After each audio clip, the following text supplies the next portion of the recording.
성경 말씀은 요한복음 15장 5절입니다. 그동안 한국교회의 목회자들이 신자들에게 잘못 가르친 부분들이 있었습니다. 그것은 예수님을 믿고 구원함을 받았으면 그 다음부터는 무엇보다도 봉사하는 것이, 교회를 위해서, 하나님을 위해서 봉사하는 것이 가장 중요하다고 가르쳤던 점입니다. 그래서 신자들은 교회를 위해, 하나님을 위해 열심히 봉사하는 것에 최선을 다하려고 했고, 그렇게 열심히 봉사하는 것이 신앙생활에 있어서 가장 중요한 것인 줄로 알고 있습니다. 그러나 예수님께서 베다니에 있는 마르다와 마리아 집에 방문했을 때 가르쳐 주셨던 교훈은 이것과 전혀 다른 것이었습니다. 예수님은 그들과의 대화를 통해서 신앙생활에 있어서 무엇이 가장 중요한지, 무엇이 신앙의 핵심인지 가르쳐 주셨습니다. 마르다처럼 예수님과 교제하지 않은 채 단지 열심히 주님을 위해 봉사하는 것보다 마리아처럼 예수님의 발밑에 앉아서 예수님의 음성을 들으며 예수님과 교제하는 것이 훨씬 더 중요한 것임을 가르쳐 주셨습니다. 그렇습니다. 우리 신자의 신앙생활에 있어서 가장 중요한 것은 생명 되신 예수님께 붙어 있어 예수님과 친밀한 교제를 나누며 예수님께로부터 생명을 공급받는 것입니다. 이것이 신앙생활의 핵심이고 가장 중요한 본질입니다. 마리아는 늘 예수님의 발밑에 앉아서 예수님과 친밀한 교제를 나누는 사람이었기 때문에 후에 예수님께서 진정으로 기뻐하셨던 봉사를 하게 됩니다. 그것은 예수님의 장례를 위해서 예수님의 온몸에 값비싼 향유를 붓는 섬김이었습니다. 이것은 예수님의 제자들조차도 생각하지 못했던 그러한 귀한 봉사였습니다. 그래서 예수님께서는 그 일을 너무나 기뻐하셨고, 마리아가 예수님께 향유 붓는 그 사건은 복음이 전파되는 모든 곳에 전해질 것임을 말씀하셨습니다. 그 결과 이 사건은 사복음서에 모두 기록되게 되었고, 복음이 전해지는 곳마다 이 이야기도 전해지고 있습니다. 마르다는 그냥 봉사를 했던 반면에 마리아는 생명의 봉사를 했습니다. 마르다는 자신의 힘으로 주님을 섬기려고 했기 때문에 마리아에 대해서 예수님께 불평했을 뿐만 아니라 또 마리아를 꾸중하시도록 예수님께 요구하기도 했습니다. 마르다의 봉사는 예수님과 상관없이 자신의 힘으로 하는 그냥 봉사였습니다. 그러나 마리아의 봉사는 예수님과의 친밀한 연결에서 나오는 봉사였기 때문에 참으로 예수님의 마음을 기쁘시게 하는 생명의 봉사가 될 수 있었습니다. 사랑하는 성도 여러분, 하나님께서는 사랑하는 여러분과 제가 2019년 한 해 동안 나아가 주님을 만나는 그날까지 생명 되신 예수님에게 친밀하게 연결된 가운데 신앙생활함으로 그냥 열매가 아니라 생명의 열매를 맺고 또 그냥 봉사하는 것이 아니라 생명의 봉사를 하기를 원하심을 잊지 마시기 바랍니다. 따라서 가진 우리가 포도나무이신 예수님께 연결된 삶을 살아가는 것은 너무나 중요합니다. 오늘의 본문 말씀 다시 한번 우리 한 목소리로 봉독하겠습니다. 나는 포도나무요 너희는 가지라. 아니 내가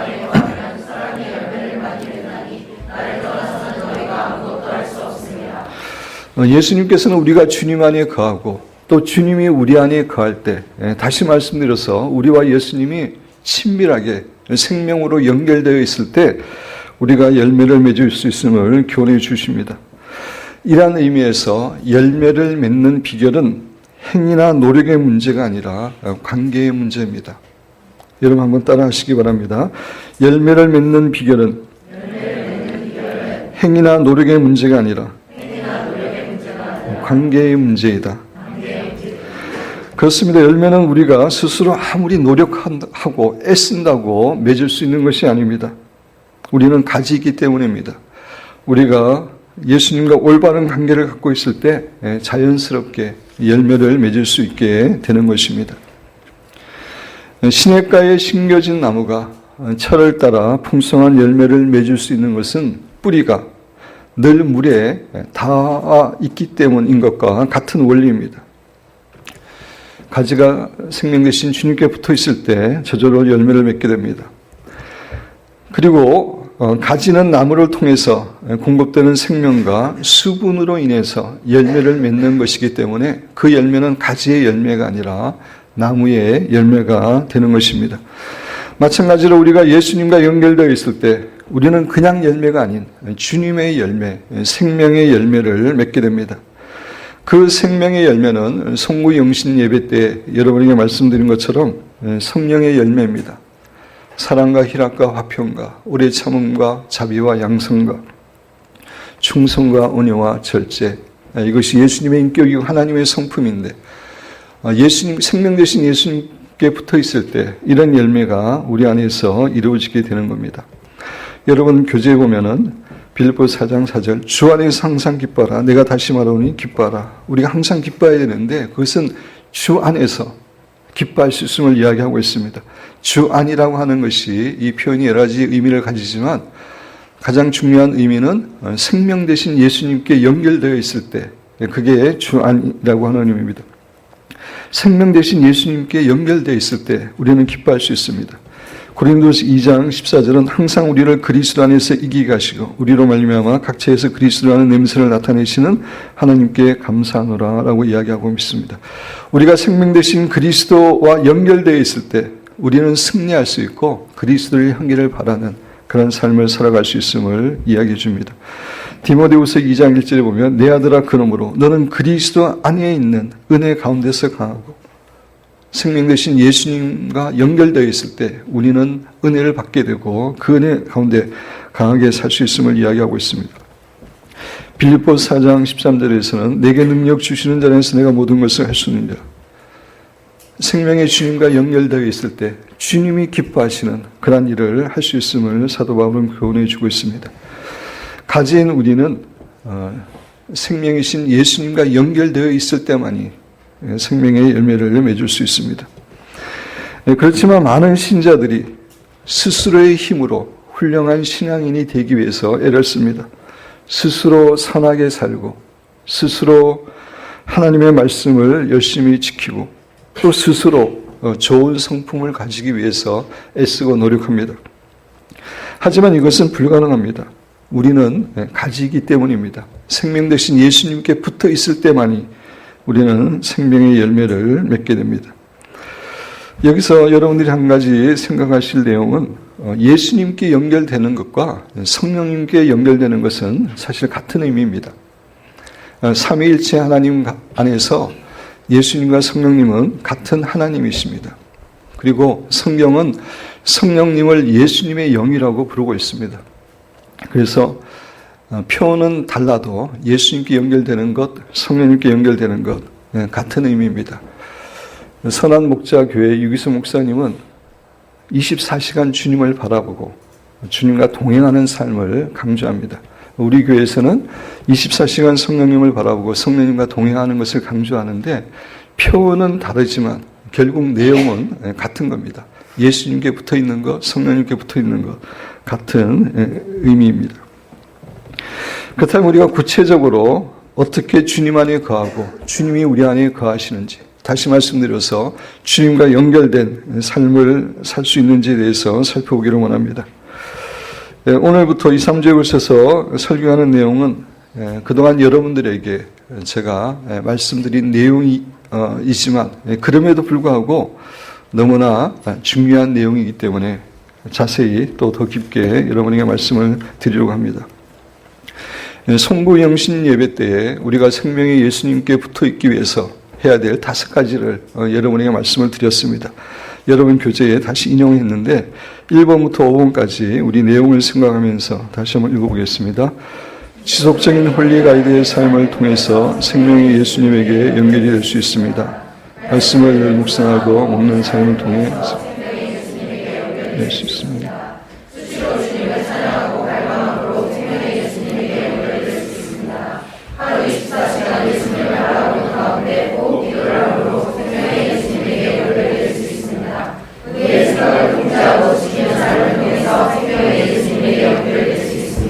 이 5가지 가운데 오늘은 첫 번째 것에 대해서 생각해 보기를 원합니다.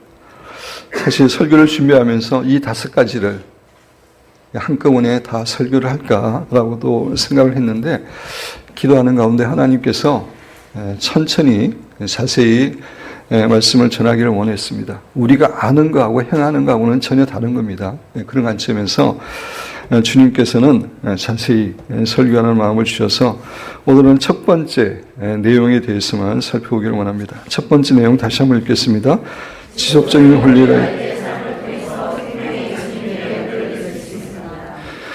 많은 신자들은 종교적인 행위들을 하면은 예배를 드리고 기도를 하고 봉사를 하고 이렇게 하면은 그것이 바로 주님께 연결되는 삶이라고 오해를 합니다.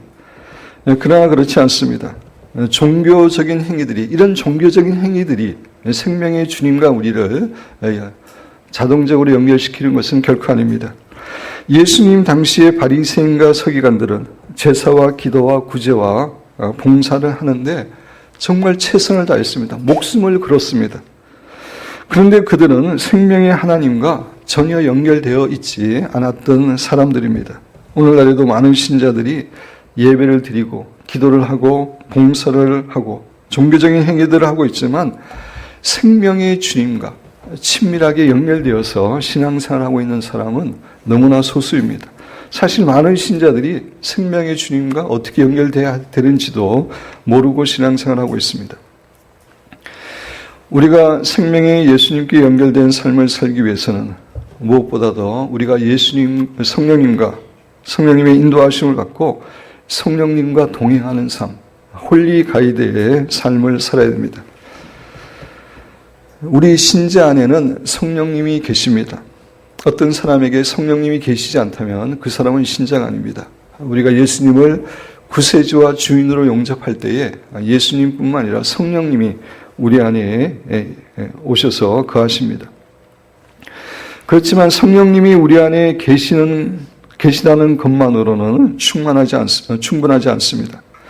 우리는 성령님을 따라 살아야 되고 성령님의 지배를 받아야 되고 성령님께 사로잡히고 인도하시도록 해야 됩니다. 우리는 죽고 우리 안에 성령님께서 주인으로 사시도록 해야 됩니다. 그것이 홀리 가이드이고 그것이 생명의 예수님께 연결되는 삶이고 그것이 우리의 삶에서 실제적으로 생명의 열매를 맺는 비결입니다. 우리가 성령님과 동행하고 지배받고 인도함을 받기 위해서 해야 될 구체적인 3가지를 여러분에게 말씀드립니다. 1번 여러분 교재 보면 우리는 늘 24시간 성령님을 의식하고 부르며 성령님을 부르며 살기 위해 애를 써야 됩니다. 많은 신자들이 교회를 다니며 주일마다 예배를 드리지만 일단 교회의 당을 벗어나면 평소의 삶에서는 성령님에 대해서 거의 생각하고 있지 않습니다. 이러한 사람들은 성령으로 살아가는 사람들이 아니라 세상의 영으로 살아가는 사람들이고 자기의 힘으로 살아가는 사람들입니다. 이러한 신자들은 성령님의 인도하심이나 지배를 거의 받지 못하기 때문에 죄에서 해방된다든지 생활이나 인격의 변화와 성장을 별로 누리지 못합니다. 그리고 이런 신자들은 여전히 악한 세력의 그런 지배와 영향력을 허락하는 그러한 삶을 살게 됩니다.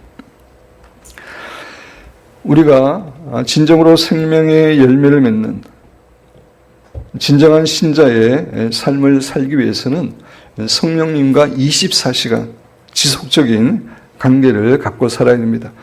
그러기 위해서 하루 종일 성령님을 의식하고 살아가기 위해서 애써야 됩니다. 예배드리거나 기도하거나 말씀 묵상할 때만 성령님을 생각하고 성령님의 음성을 듣는 것이 아니라 하루 종일 일상의 삶 가운데 성령님을 의식하고 성령님을 부르고 그렇게 살아가야 됩니다. 설거지를 하면서도 성령님을 의식하고 성령님의 이름을 불러야 되고 청소를 하면서도 성령님을 의식하고 불러야 됩니다. 직장에서 일을 할 때도 늘 성령님을 의식하고 성령님을 바라봐야 되고 학교에서 공부할 때도 마찬가지입니다. 성령님을 의식하고 바라봐야 됩니다. 여러분 교재 잠언 3장 5절 6절 우리 같이 한 목소리로 읽겠습니다. 너는 마음을 다하여 여호와를 신뢰하고 내 명칭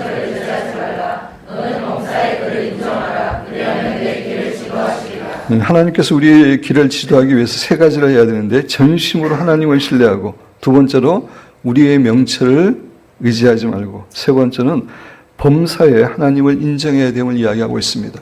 성령 하나님에 대해서도 마찬가지입니다. 범사에 모든 순간순간에 24시간 성령님을 의식하고 불러야 됩니다.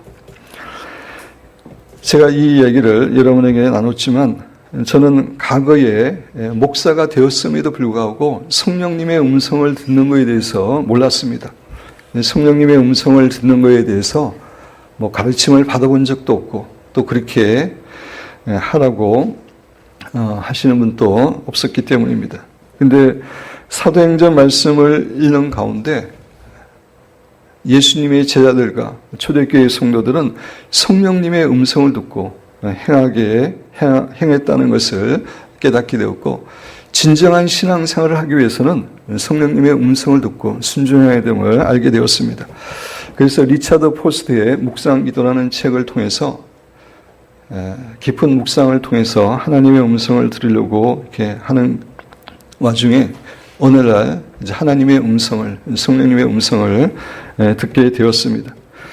성령님의 음성을 듣게 되자 너무나 기쁘고 감사했습니다. 무엇보다도 하나님과의 친밀함이 조금씩 개발되기 시작했습니다.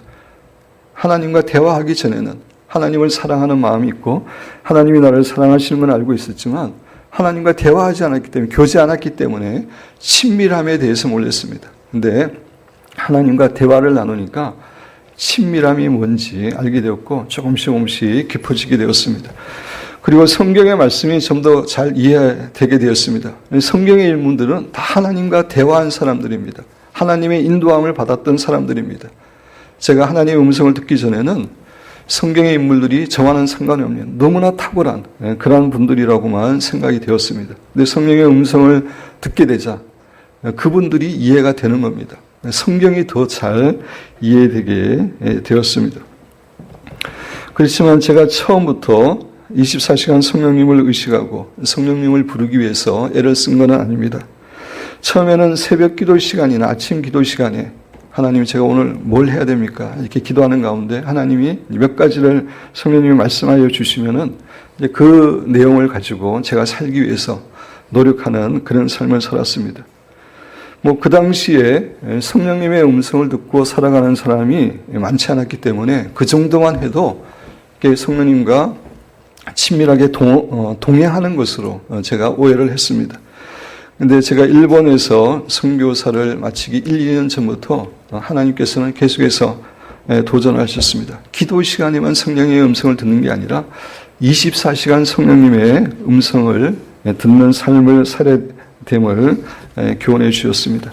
그러면서 그때 주신 말씀이 여러분 교재에 있는 갈라디아서 2장 20절과 빌립보서 1장 21절입니다. 우리 같이 한번 읽어보겠습니다. 내가 그리스도와 함께 십자가에 못 박혔나니 이제 내가 사는 것이 아니요 오직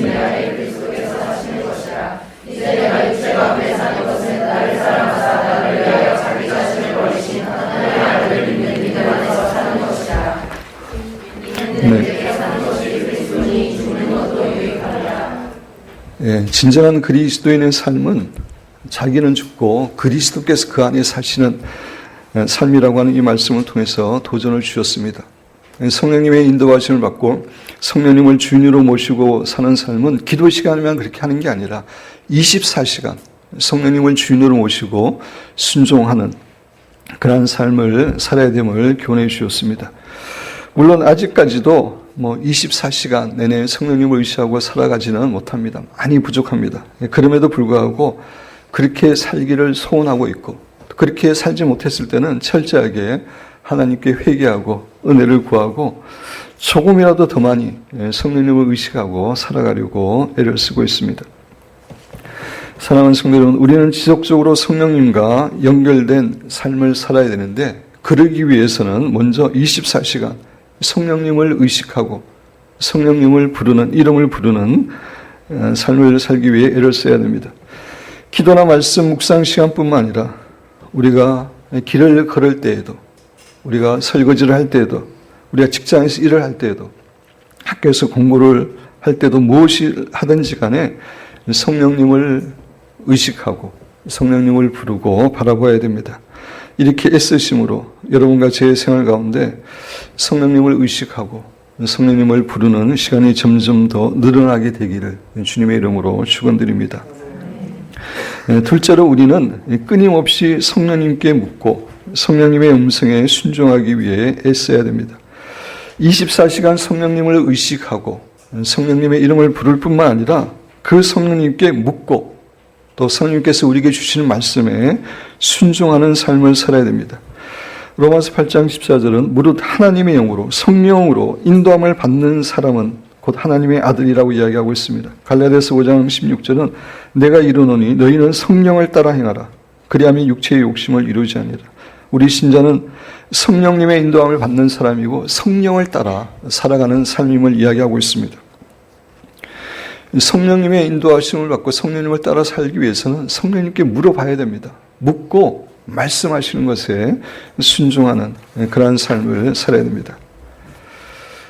그래서 우리는 수시로 성령님 사랑합니다. 찬양합니다. 성령님 지혜와 사랑과 능력을 부어주세요. 성령님 이 일을 어떻게 할까요? 이 일을 어떤 자세로 할까요?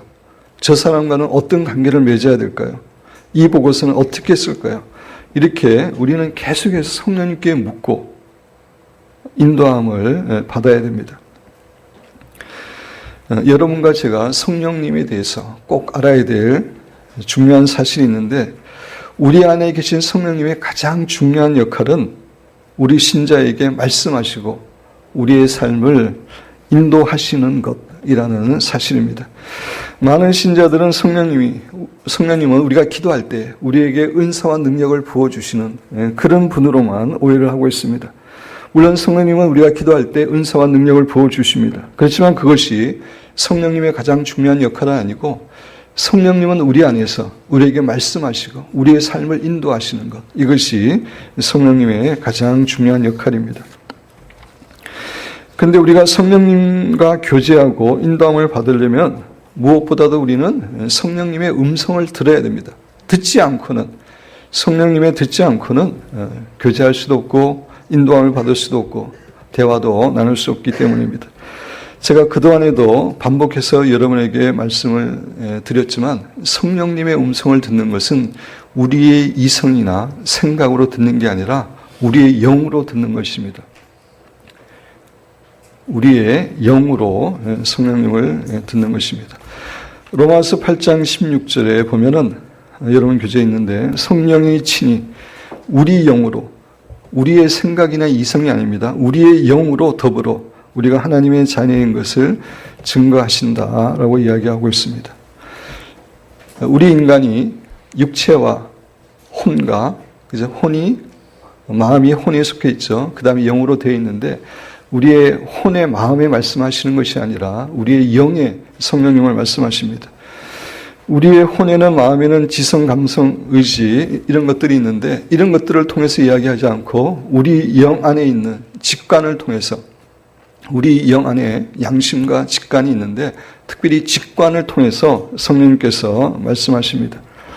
이런 의미에서 성령님께서 주시는 음성은 결코 어떤 사고나 논리의 결과가 아닙니다. 우리가 생각으로 하나님의 뜻이 무엇인가 생각해서 하나님의 음성을 들을 수 있는 게 아닙니다. 우리의 생각은 내려놓고 우리의 사고는 중지시키고 우리의 영이 그냥 성령님께 집중할 때, 우리의 영으로 하여금 성령님께 집중할 때 성령님으로부터 생각이 날라오는 겁니다. 그냥 직관적으로 그냥 알게 되는 겁니다. 그것이 성령께서 우리에게 말씀하시는 방법입니다. 그래서 어떤 때는 문장을 통해서 말씀하시고 어떤 때는 단어를 통해서 말씀하시고 어떤 때는 그림을 보여주시고 그렇게 우리에게 말씀을 하십니다. 여러분 교재 요한복음 14장 26절을 보면 보혜사 곧 아버지께서 내 이름으로 보내실 성령 그가 너에게 모든 것을 가르치고 내가 너에게 말한 모든 것을 생각나게 하리라. 성령님을 가르치고 생각나게 하시는데 조금 다시 한번 말씀드리지만 우리의 마음에서 생각으로 말씀하시는 게 아니라 우리의 영에 생각을 불어넣으시는 겁니다. 생각이 그냥 성령님부터 날라오는 겁니다. 그거를 캐치하는 것이 성령님의 음성을 듣는 것입니다. 하나님과의 대화, 마크 패티 보클러, 우리 대부분의 성도들이 이 책을 읽으셨는데 제가 내용을 읽겠습니다. 하나님의 음성은, 성령님의 음성은, 예수님의 음성은 다 같은 내용입니다.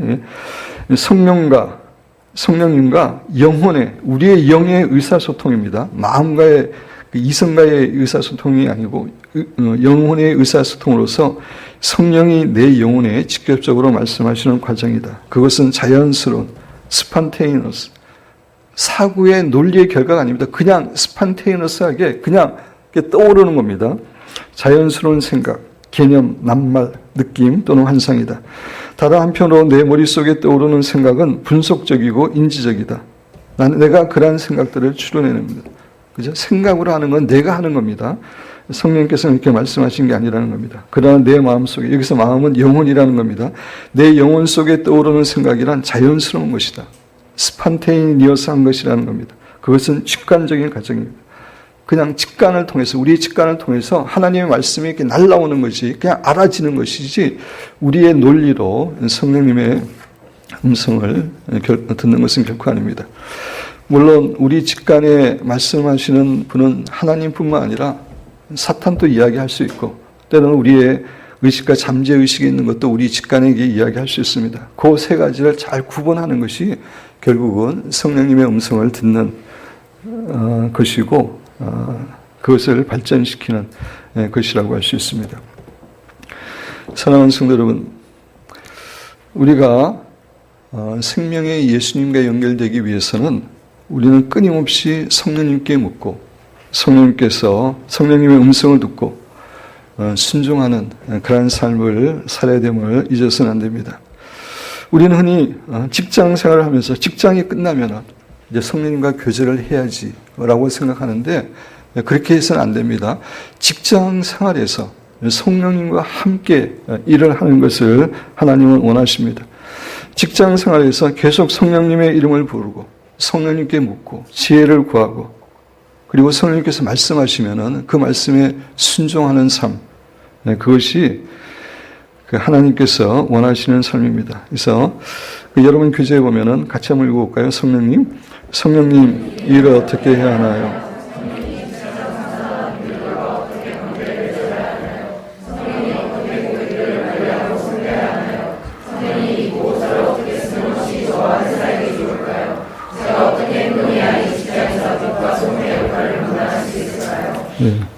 그래서 직장 생활이 끝나면 성령님과 교제해야 되겠다. 이게 아니고 그냥 직장 생활에서 성령님과 동의하고 묻고 그러면 아까 말씀드린 대로 성령님께서 이렇게 아이디어나 생각이나 말씀을 이렇게 주시는 겁니다. 그 순간에 그걸 가지고 성령님과 동행하는 삶을 살아가는 것이 하나님께서 우리에게 원하시는 삶입니다. 공부할 때도 마찬가지죠. 그죠? 공부는 내가 전문이니까 잠시 하나님 저기 계십시오 이렇게 하는 게 아니라 공부할 때도 하나님의 지혜를 구하고 이 공부 내용 가운데 어떤 게 가장 중요합니까? 어떻게 제가 일을 해야 됩니까? 이렇게 하면서 공부를 해야 됩니다. 주부들도 가정에서 일할 때도 마찬가지입니다. 사람들과 특히 이제 대화할 때도 사실은 겉으로는 대화를 하고 있지만 속으로는 성령의 음성을 듣기 위해 애를 써야 됩니다. 사실 이 부분은 제가 노력하고 있지만 아직까지 약한 부분입니다. 홍 목사는 하나님이 은사를 주셔서 사람들하고 대화할 때 그냥 집중하면은 성령께서 주시는 걸 다 들을 수 있기 때문에 성령이 주시는 걸 가지고 대화할 수 있고 정말 중요한 충고를 할 수 있습니다. 근데 우리 대부분은 그런 은사가 없습니다. 그런 우리는 계속해서 성령님께 집중해야 됩니다. 사람하고 대화하면서도 성령님께서 이 순간에 그 사람이 어떤 말씀을 하시기를 원하시는지 계속 듣는 훈련을 키워나가야 됩니다.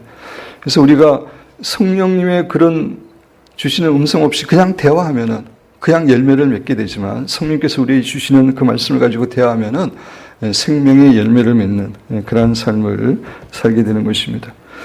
사랑하는 성도 여러분, 우리가 성령님께 묻고 성령님께 순종하는 만큼 생명의 성령님께 연결될 수 있고 그만큼 생명의 열매를 맺게 됩니다.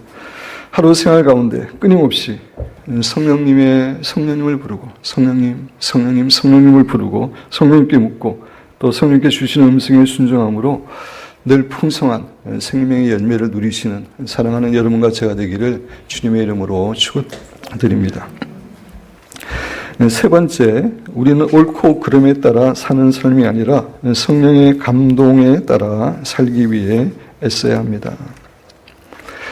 선악과의 열매를 따먹은 아담과 하와의 후예들인 우리들은 대부분 판단의 기준이 선과 악입니다. 즉 옳고 그름입니다. 그 기준에 의해서 옳고 그름의 기준에 의해서 사람을 판단하고 그 기준에 의해서 사람들과 관계를 맺으려고 합니다. 어떤 사람이 우리 자신의 선악의 기준에 합당하면 그 사람은 좋은 사람이고 또 그런 사람은 이렇게 받아들이고 교제하려고 합니다. 근데 자신의 선악의 기준에 어긋나면은 그 사람은 비판받을 사람이고 그런 사람을 잘 받아들이지 못합니다. 그리고 우리가 어떤 일에 대해서도 판단할 때도 좋고 그름을 판단할 때도 그 갖고 있는 것이 선악의 기준입니다.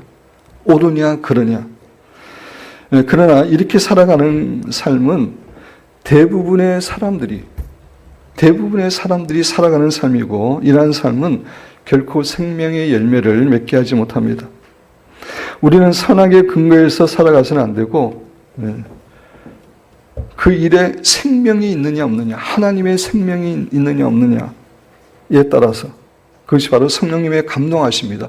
성령님의 감동하심에 따라서 우리가 살아야 됩니다. 예수님께서 이 세상에 계셨을 때 예수님은 결코 선악을 따라 살지 않고 성령님의 감동함을 따라 사셨습니다. 어느 날 바리새인과 서기관들이 간음하는 도중에 잡힌 여인을 데리고 예수님께 온 적이 있습니다. 구약의 율법에 의하면 돌로 쳐 죽여야 되는데 예수님은 어떻게 하실 것입니까? 라고 물어봤습니다. 바리새인과 서기관들의 판단은 율법에 의한 선악의 기준을 가지고 판단했습니다. 그 기준에 의하면 그 여인을 돌로 쳐 죽여야만 했습니다. 그러나 예수님의 판단 기준은 선악이 아니었고 생명이었습니다. 생명이 있느냐 없느냐. 그래서 예수님께서는 죄 없는 자가 먼저 돌로 치라고 이야기하자 모든 사람들이 다 죄가 있기 때문에 부끄러워서 다 그 자리를 떠났습니다. 그래서 예수님은 그 가늠한 여인을 용서해 주셨습니다. 예수님은 선악의 기준이 아니라 생명의 기준에 따라 행동하셨습니다. 그 성경 본문에 보면 예수님께서 땅에 뭔가를 쓰셨다고 되어 있는데 제가 생각할 때는 땅에 쓰는 동안에 성령께서 주시는 음성을 듣고 그 감동을 받고 말씀한 거라고 생각합니다. 우리는 결코 옳고 그름에 의해서 판단하고 살아가서는 안 되고 그때그때 주시는 성령의 감동을 갖고 살아가야 됩니다. 생명이 있느냐 없느냐 이걸 따져야지 옳고 그러냐 따지면은 생명의 열매를 결코 맺을 수 없습니다. 예를 들어서 다른 사람이 우리에게 잘못했을 때 우리가 옳고 그름을 가지고 판단하면은 그 사람에게 우리가 복수도 할 수 있고 그 사람에게 나쁘게 할 수도 있습니다. 그러나 성령께서는 우리에게 다른 감동을 주십니다.